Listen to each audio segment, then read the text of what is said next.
full-time permanent jobs, it should be assumed that low-wage workers have.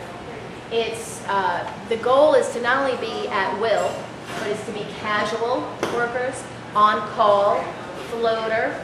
You know, I mean, a lot of the school workers, you know, their kids used to go to that school, and that's why the cafeteria lady would go, or her grandkids would go. Now it's, she'll get a call, oh no, today you gotta go there, tomorrow you gotta go there. Some of them have cars, some of them don't. And we may fight it for a few, but it's almost as if it's a Sisyphean effort, because I may win for 100, but there's 10,000 in the state that are experiencing that. And I think it finally crystallized for me when I bring a bunch of the food service workers to a Board of Education meeting in Baton Rouge during our fight for one paid sick day. And I was in a ladies' room. I was alone in a ladies' room, and the door opens up, and the janitor walked in. And who was the janitor? A young man with a uniform, and on the back of his uniform it said, prisoner. That's who cleans our government buildings, our prisoners. Now, he couldn't be a dangerous prisoner, because if he was a dangerous prisoner, they would never let him alone in a woman's bathroom in the Capitol. He probably, I figured it, you know, who knows. In New York, we used to come from New York, which we used to call it, he probably jumped to turnstile, but it was like probably a non-violent crime that he did, that he's so safe that the state has no problem having prisoners clean our buildings. But at the end of the day, they only have to pay him $2 a day or whatever it is. And sometimes feel, especially here in Louisiana with our history, the history of racism and slavery, it feels that there's this constant push to bring us back to that place, that they're never going to be satisfied until people are working with no guarantees and no rights and no protections. So that's my complaint. What do we do about it? Our members, we continue to fight for them, but we said we had to actually do something.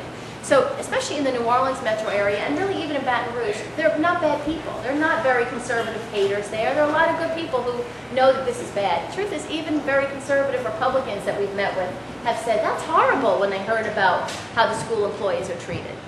And so we have recognized that we have to build a much broader base for our organization and for our partners. We have got to bring others involved. So we built a coalition. We started a coalition last year. We called it the Louisiana Working Families Coalition, and it was frustrating because one of the goals was to have lots of groups there. And a lot of groups in New Orleans, unfortunately, don't have much capacity, and so it's been really frustrating to see anything through that way. We also in Baton Rouge joined a very effective coalition-type organization called Together Baton Rouge. And in the last year, we've had two 1,200-person turnout events, and we just won the first public tax in Baton Rouge for public transportation I don't even know how long it's been since they've won a new tax. And that has happened through church organizing and SEIU in there as well. Right. And so we are very committed to partnering with organizations and activists and friends who know that all of the stuff that's happening to workers is bad, but the way to actually to campaign is going to be a challenge because, you know, especially post-Katrina New Orleans, the landscape is very different. We saw that with the Cynthia Willard-Lewis, Stacey Head race, and we've seen it. We'll see it in Baton Rouge with this local race coming up. You know, the council and the mayor are both up for election in the fall, and so our challenge now for the next 6 months is in New Orleans is to do a Justice for Support Workers fight here in the city. And we'll be working definitely with Local 100 as they try to win recognition from GCA. We're going to organize Janet King. We're going to work to build a broader base of low-wage workers and get their stories out there, because we really think that's what's missing. Is most people didn't know that the cafeteria didn't have a paid sick day. And we think those stories would be powerful enough to at least embarrass the elected officials who make these decisions. But at the end of the day, it does often feel like we're fighting capitalism. And that's just hard when you're fighting something that's so big and so overwhelming. And that's why I was totally depressed until last September when Occupy Wall Street happened. And I was like, all of a sudden I had a spring in my step, and I felt like, you know, we had a chance of winning. And so that's really, SEIU, we were big supporters of the Occupy NOLA, even towards the end. and of the encampment. And we really are working to basically organize and support anyone who fights for the 99% against the 1%, and to shape all of our campaigns that way.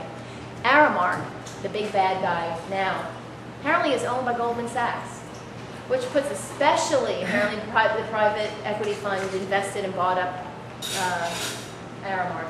And so it puts an extra rub when all those ladies have to sit around off the clock for an hour.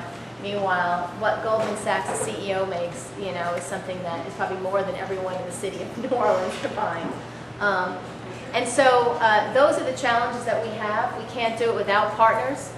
But you know, today before I came here, I was like, okay, well, let me talk about International Workers' Day, and what do we know about International Workers' Day, May Day?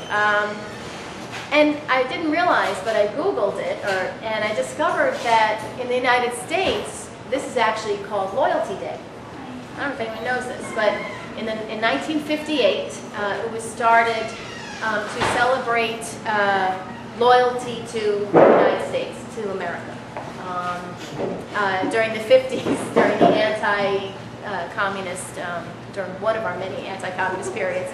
And so there's only a few countries. I think Canada also celebrates Loyalty Day. Yes. Well, they definitely call it May Day there. Yeah, well, but I guess officially it's but 80 countries celebrate International Workers' Day, and we are some of the few that don't. And so we're in this very conservative environment as a nation. We're in an even more conservative environment down here. We are in a pocket of progressive politics in New Orleans, and we're really hoping that through our Justice for Support Workers and through building this broader base of community organizations and labor and all labor, you know, even the building trades are excited to get on our coalition building, they say. And so... and they take them at their word. And I have taken them. Brought lunch for 2 meetings, absolutely. We think that, you know, that it's a small enough town and there's enough progressive here that we can actually make a difference, build a labor union, build a labor movement, and build the fight for a just society for the 99% in New Orleans. So, that's it.